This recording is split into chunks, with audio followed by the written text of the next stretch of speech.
I didn't scream when Cole Harrington told me my role no longer aligned with the company's vision. I just sat there, feeling that cold, humiliating burn spread through my chest as the clock on his wall read 5:12 p.m., less than 24 hours before my 8-year cliff. They thought they'd timed it perfectly, that I'd walk out quietly while they saved themselves a fortune. What they didn't know was that the real countdown had already started, and the power they believed they'd stolen wasn't gone at all. If stories like this matter to you, subscribe and tell me in the comments what you would have done. When Cole Harrington's assistant emailed me at 4:58 p.m. asking if I could step into the COO's office for a quick alignment, I already knew what was waiting on the other side of that glass door. Nobody in corporate America calls you into a meeting that late in the day to hand you a promotion or a bonus. I walked down the hallway slowly, pretending I hadn't noticed the way people were avoiding eye contact, pretending I didn't feel the air shift around me like the building itself was bracing for impact. When I stepped into Cole's office, the first thing I noticed wasn't him. It was the desk. Too clean, not a single paper out of place, not even a laptop charger. And then, sitting right in the center, a thin folder with my name printed on the tab. He didn't even bother looking up when I sat down. He just inhaled like he was about to give a presentation, not dismantle the life I'd built for the past 8 years. "Leila," he said, finally meeting my eyes, "we've made some decisions regarding the restructuring after the VectorCore merger. Unfortunately, your position is being eliminated effective today." Effective today. My ears caught the words, but my mind clamped onto something else entirely. The date on his wall calendar, June 13th, one day before my 8-year vesting cliff, one day before $3.6 million in equity fully became mine. One day, that was the part that hit like a punch to the sternum. Not the firing, not the corporate jargon he was reciting from a script. I'd survived worse. It was the timing, surgical, precise, calculated. I felt my back press into the mesh of the ergonomic chair, the kind that always left a faint pattern on my skin. He kept talking about redundancies and strategic direction, but his voice faded into a low hum behind the pounding in my ears. I'd built the predictive load balancing engine this company sold to Fortune 500 clients. I'd slept under my desk during the worst outages. I'd saved their flagship product launch twice, and now I was being clipped off the payroll like a loose thread, simply because my equity was about to cost them too much. When he stood up, signaling the meeting was over, I noticed the slightest tightening in his jaw, as if he expected me to break down, or beg, or lash out. But I didn't move, not yet. I just stared at him. Long enough for his confidence to falter, long enough for him to shift his weight like he'd suddenly realized he might have miscalculated something. "HR will meet you at your desk," he added, softer this time. As I walked out of the office, every step felt both detached and electric, like my body was running on split-second survival instinct. The corridor looked different.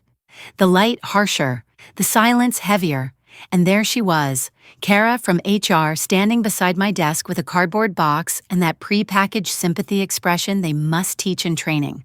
The box smelled like dust, glue, and cheap recycled paper. I began placing my things inside mechanically. My chipped coffee mug, my dying desk plant, the sticky note I'd left on my monitor 2 years earlier for a meeting I no longer remembered. Kara hovered like she expected me to steal the monitor on my way out. For a moment, I almost laughed. They had no idea that the thing they were trying to steal from me had already slipped through their fingers. Not yet fully, but soon, very soon. And as I took the elevator down, clutching the cardboard box that held the remains of 8 years of loyalty, the only thought in my mind was simple, sharp, and cold. They think I'm powerless. They're wrong. The moment I reached my car, I tossed the cardboard box into the passenger seat, shut the door, and just sat there gripping the steering wheel until my fingers ached. The anger didn't come first. What came was the kind of numbness that makes everything around you feel slightly muffled, like the world is happening behind a thick pane of glass.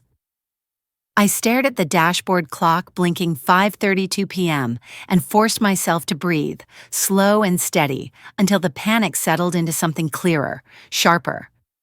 I pulled out my phone and scrolled to the contact I knew I needed. Ava Sterling, my attorney, The one person I trusted enough to send a message that simply said, "It happened." Her response came seconds later, two words that sliced through my shock like a wire pulled tight. "Check clause." I knew exactly which clause she meant. 10 years ago, after my second startup collapse, I walked into Ava's office with a cheap laptop, a stack of unpaid bills, and a job offer from NovaForge that looked good on paper, but carried too many traps hidden in the fine print. I'd been naive back then, tired, broke, and desperate not to lose another chance at stability.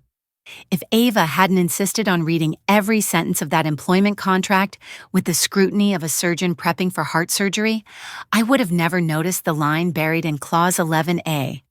Equity vests at the end of the employee's shift on the anniversary date. End of shift. That phrase was a loaded gun pointed at future me, and Ava had seen it instantly. She crossed it out, wrote "Start of calendar day" (1) in her steady penmanship, and made NovaForge's legal team initial the change. They probably thought it was meaningless, some semantic preference from an overcautious attorney. They didn't understand that Ava had spent a decade drafting contracts for companies that weaponized timing against employees. They didn't understand that she'd built her entire independent practice around making sure people like me never got cornered again. So when Ava texted me, "Check clause," I opened my cloud drive, pulled up the scanned copy of the contract she'd emailed me years ago, and zoomed in on that handwritten edition. The ink was still crisp. The initials from their attorney were still there. The timestamp from the document log was still intact. And that was when the numbness finally broke. Not into panic, into clarity. If the clause was valid, then my equity didn't vest at the end of June 14th. It vested at the first second of June 14th, midnight, which meant I wasn't one day away from vesting. I was 7 hours away, 7 hours from $3.6 million legally becoming mine, even though Cole had fired me that afternoon. I reread the clause 3 times, letting the words settle like armor forming around my ribs. A quiet, controlled anger took root. They really thought they could outmaneuver me. They really believed that firing a woman at 5:12 p.m. on the eve of her cliff would erase everything she'd built. But Ava had given me something stronger than loyalty or trust. She'd given me foresight. I started the engine and drove home through a haze of brake lights and evening traffic, each mile pulling me closer to midnight. Everything they thought they'd taken from me was still waiting on the other side of the clock. And the moment the hour turned, the game would no longer be theirs. It would be mine. When I finally stepped into my apartment, the silence felt unnatural, like the whole place was holding its breath with me. I set the cardboard box on the kitchen counter without even looking inside it. None of those things mattered right now. Only the clock did. I kept glancing at the oven display, 7:42 p.m., as if staring hard enough would pull midnight closer. I tried to distract myself by making dinner, but the knife felt awkward in my hand, like my body was running on muscle memory while my mind lived somewhere else entirely. I ended up leaving everything half prepped on the cutting board before pacing to the living room with my laptop. I opened the equity portal even though I knew nothing would update yet. The interface loaded slowly like it always did, spinning and lagging as if whoever built it had intentionally designed it to test human patience. I checked the vesting schedule, still showing pending. I refreshed. Nothing. I refreshed again. Nothing. At 9:03 p.m., Ava called. "Don't obsess over it," she said, which was hilarious because she knew damn well that was exactly what I was doing. "They can't touch anything. The clause is ironclad." "They'll try," I said quietly, watching the page time out for the 5th time. "Of course they will," she replied, "but tonight they can't. Tonight the system does the work for us." After we hung up, I walked a slow circuit through my apartment, unable to sit still. My heart kept lurching every time I looked at the clock. 10:21, 10:56, 11:14, each minute dragging like it was wading through mud. By the time 11:57 rolled around, I was sitting cross-legged on the floor, laptop in front of me, feeling like every nerve in my body was vibrating. I kept telling myself not to get my hopes up, not to assume victory before it happened, not to make midnight into a promise. but when the minute flipped to 11:59, something inside me steadied, like my mind locked into place. I placed my finger on the trackpad and waited. The moment the clock on my screen hit 12:12 a.m., I refreshed the page. The loading animation spun so long I thought my breath would crack in my throat. And then the numbers changed. Vested, 100%. Updated, June 14th, 0 day 01. Shares, $148,000. Value, $3,112,440. I stared at the screen, unblinking, as relief and disbelief collided in my chest, so hard it almost hurt. Then I took a screenshot, then another, then downloaded the full statement, duplicated it, backed it up to 2 drives, emailed it to myself, and sent it to Ava with the subject line, "It's done." Her reply came back less than a minute later. "Beautiful. Do nothing else. Let them panic in the morning." I closed my laptop and exhaled for what felt like the first time all day. They thought they'd fired me in time, but time had just proven them wrong. By the time Monday morning arrived, I'd barely slept. Not because I doubted the vesting, those numbers were branded into my mind like coordinates, but because I knew how the next part of the game worked. Companies like NovaForge didn't stay quiet when millions slipped through their fingers. They lunged. The first call came at 9:04 a.m. My phone buzzed on the coffee table, screen lighting up with Cole Harrington's name. I let it ring until it stopped, watching it like it was something behind glass in a museum. At 9:11 he called again. At 9:17 I received a text that read, "Need to discuss separation paperwork? Urgent." Urgent. That was the word they always used when they realized a trap they set had snapped on their own hand. I ignored that too. I made coffee instead. The mug shook slightly in my grip, not from fear, but from the sheer adrenaline of finally seeing their arrogance crack. At 9:23, my email pinged. It was from Ava. She'd already sent the formal letter to Marianne Locke, NovaForge's general counsel. Ava didn't write angry emails. She wrote documents that felt like the legal version of a scalpel. Precise, cold, lethal. She attached screenshots of the portal, the timestamp, the contract page with the handwritten revision, and a closing paragraph that could slice a titanium wall. Ms. Marston's equity vested at 00101 on June 14th under the clear and unambiguous terms of Clause 11A. Her subsequent termination approximately 17 hours later does not negate her vested rights. I read her letter twice, letting the professionalism of it settle me. Then my phone rang again, this time from a number I didn't recognize. I rejected it. 30 seconds later, a voicemail came through. I hit play. "Ms. Marston, this is Marianne Locke from NovaForge. I received correspondence from your counsel this morning. There appears to be a misunderstanding regarding the interpretation of your vesting schedule. Please return my call so we can resolve this amicably." Amicably. That's what people say when they're standing on a structure that's already crumbling and trying not to look down. I didn't respond. Let them sweat. Let them wonder how much I knew. Because in truth, I knew more than they feared. Ava had warned me from the start that the company would try framing the situation as a confusion, hoping I'd fold under pressure. They didn't understand that pressure was the only reason I'd survived the industry this long. By late morning, the tone shifted from polite to strained. Emails came in one after another. Cole, his assistant, someone from HR, and finally Marianne again, this time with follow-up urgently requested in the subject line. I was stirring sugar into a fresh cup of coffee when another voicemail landed. "Leila, this is extremely time-sensitive. Failure to communicate could result in escalated action on our end." Escalated action. I almost laughed. They were bluffing, and badly. Ava called shortly after noon. "They're scrambling," she said, sounding almost cheerful. "This is exactly the response we expected. Don't answer anything, don't reply. Wait them out." "How long until they move past panic and into aggression?" I asked. "Any minute now." She was right. At 1:42 p.m., an email arrived from Marianne with the company's first attempt at pressure.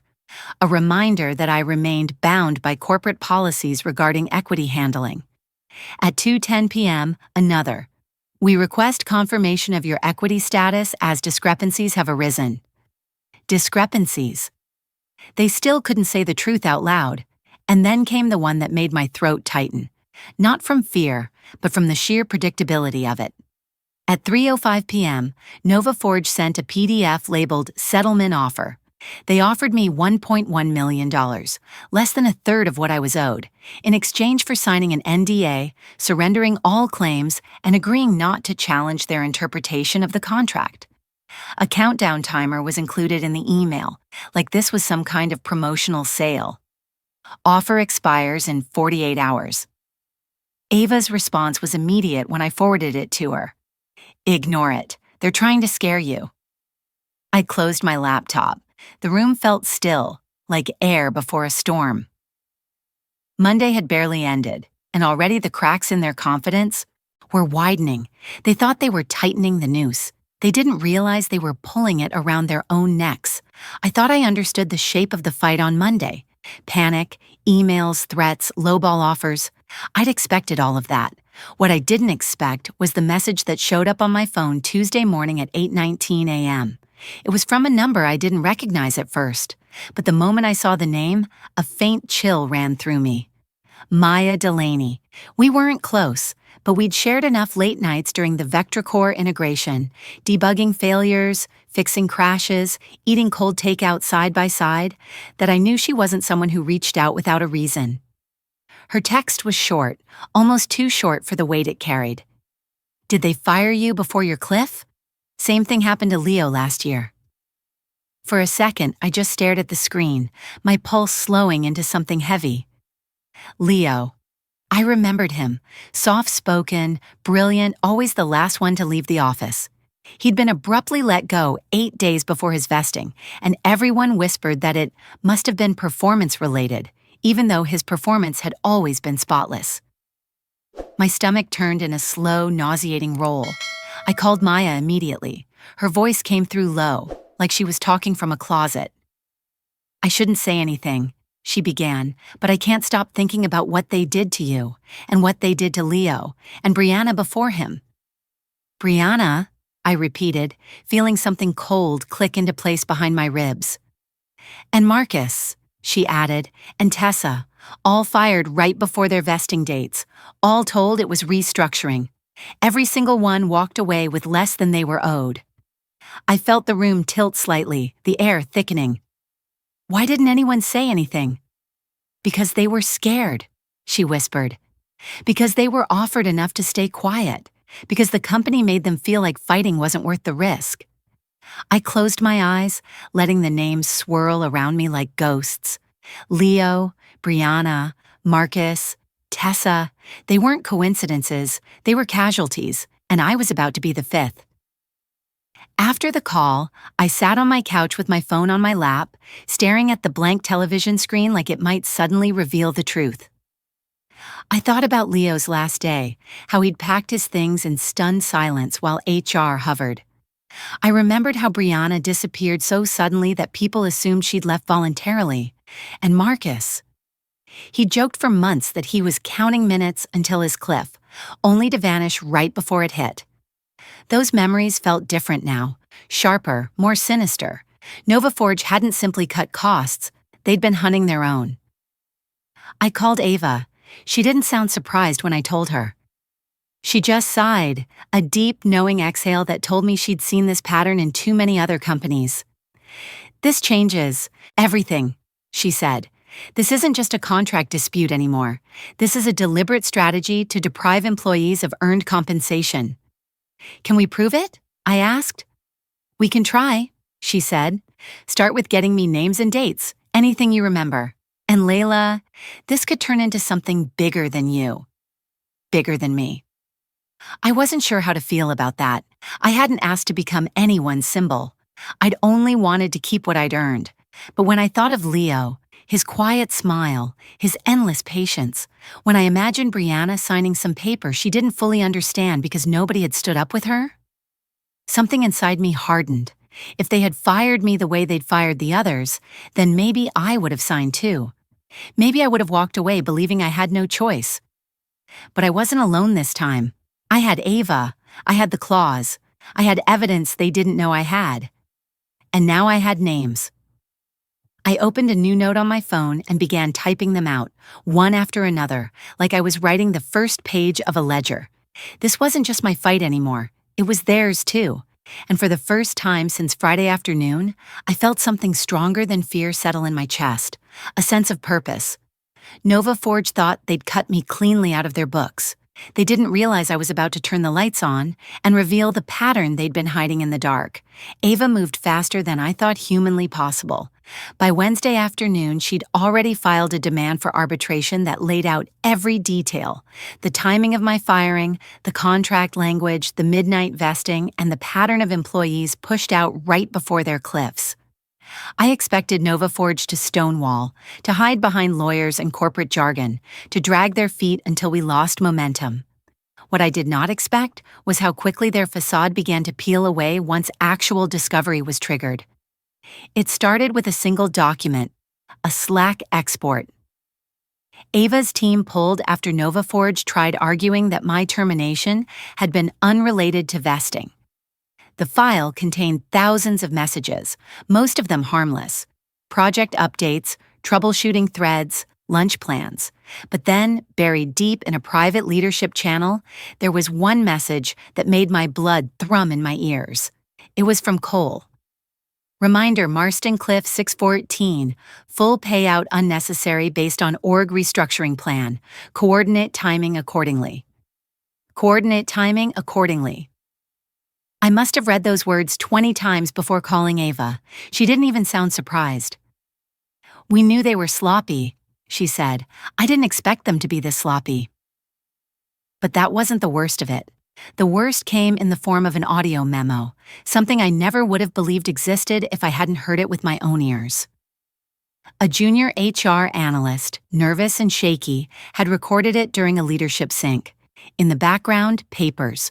Shuffled, chairs scraped, and then Cole's voice came through clear as glass.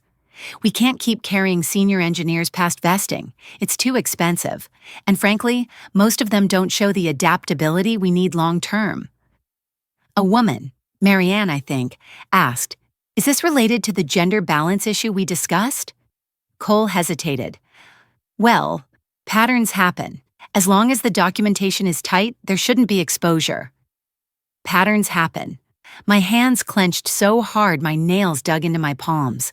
They hadn't just targeted senior engineers, they'd targeted women. Women like Brianna, women like Tessa, women like me. The next piece of evidence landed Thursday morning. Ava's investigator forwarded a chain of emails between Cole and Marianne dated 3 months earlier. "Have legal review Marston's contract for vulnerabilities," Cole wrote. "We need to avoid triggering her vesting event." Marianne replied, "We can explore shifting her responsibilities to justify redundancy. Termination window should be no later than June 13th. She even time-stamped it with a smiley face emoji. I felt something inside me break. Not the kind of break that makes you crumble, but the kind that sharpens you. A clean fracture, a new edge. I had expected corporate cruelty. I had not expected documentation of corporate cruelty sealed with a smile. When Ava came over that afternoon, with her laptop, her legal pad, and that laser-focused calm she saved for cases she intended to win, she laid everything out across my dining table like evidence in a trial. Slack messages, emails, notes, voice memos, patterns. "This," she said, tapping the printed memo with a manicured nail, "is a smoking gun. They've handed us proof of coordinated firing to avoid equity obligations. That's wrongful termination, breach of contract, and systemic discrimination. They didn't just expose themselves, they lit the match." I stared at the pile of documents, each one a piece of truth they never expected to see daylight. "Will this be enough?" I asked quietly. "This," she said, sitting back, "is more than enough. They thought they were cutting you out quietly. Instead, they documented a conspiracy." The word hung in the air between us, heavy and electric. Conspiracy. For 8 years, I had worked in those halls, believing competence was currency, believing loyalty mattered, believing that if I kept my head down and did the work, I'd be safe. But now I knew the truth. I'd been working in a system designed to use people like me until we were no longer convenient, and they had left the receipts. I leaned back in my chair, adrenaline and disbelief coursing together. What happens next? Ava smiled, cold and precise. Next, we make them answer for every name on your list. And for the first time since they fired me, I felt the balance shift. Not in whispers or small signs, but in a tidal pull. They were no longer hunting me. I was coming for them. I walked into the conference room on the 43rd floor with a calm so sharp, it almost felt unreal, like stepping into a moment I'd already lived in my mind a dozen times. The room was polished within an inch of its life. Glass walls, a long walnut table, the skyline of Seattle stretching out behind the executives who had tried to carve me out of their future. Cole Harrington sat at one end, shoulders tight, suit wrinkled in a way that betrayed how little sleep he'd had. He didn't look at me. Marianne Locke was there too, her legal pad open, though her hand hovered over her pen like she wasn't sure what to write anymore. Two other lawyers flanked them, stiff and silent. Ava sat beside me, composed as ever, her presence steadying me more than anything she could have said aloud. Marianne cleared her throat first. "Ms. Marston," she began, "we believe there may have been misunderstandings surrounding your departure and equity status. We'd like to discuss a comprehensive resolution." Misunderstandings. The word hit the table with a dull, pathetic thud. Ava folded her hands. "We're listening." Cole finally lifted his eyes, and the sight of me, calm, unshaken, fully in control, seemed to rattle him more than anything. "We're prepared," he said, voice clipped, "to grant full access to your vested shares, effective immediately, as well as severance compensation." It was everything they'd refused to acknowledge days earlier, said now in a voice that sounded like it had been sanded down by humiliation. A document slid across the table. I didn't reach for it. "And the NDA?" Ava asked. Marianne hesitated. "Standard confidentiality?" "No," I said, cutting clean through her sentence. Cole's head snapped up, startled. "I will not sign anything that restricts me from speaking about my experience," I continued, my voice steady. "You don't get to buy my silence." A tense stillness filled the room. One of their lawyers shifted, the scrape of his chair loud against the quiet. "Your story," Marianne said slowly, "could cause reputational harm. We'd prefer—" "You preferred firing me before my cliff," I replied. "You preferred targeting others the same way. You preferred keeping it quiet, but I'm done protecting the people who tried to erase me." The silence that followed cracked something open, the moment they realized they'd lost control not just of the situation, but of the narrative entirely. Ava leaned forward. "Here's what we want. Full equity, 12 months of severance, a year of benefits, no broad NDA, and policy revisions ensuring equity vests at the start of the calendar day. Retroactive compensation for every employee terminated near vesting in the last 3 years." Cole opened his mouth like he might object, then closed it when Marianne touched his arm subtly. Defeat disguised as diplomacy. "We can agree to those terms," she said. I nodded once. It wasn't triumph I felt in that moment. It was closure. They hadn't expected me to fight. They hadn't expected me to win. But I had. And now they had to live with what they'd tried to do. The settlement became official at 2:37 p.m., but the reality of it didn't hit me until hours later when I logged into my brokerage account and saw the numbers sitting there, real and immovable. $3.6 million. My name beside it. No conditions, no loopholes, no one left to threaten me. I sat at my kitchen table, fingers hovering over the keyboard, feeling a strange quiet settle into my bones.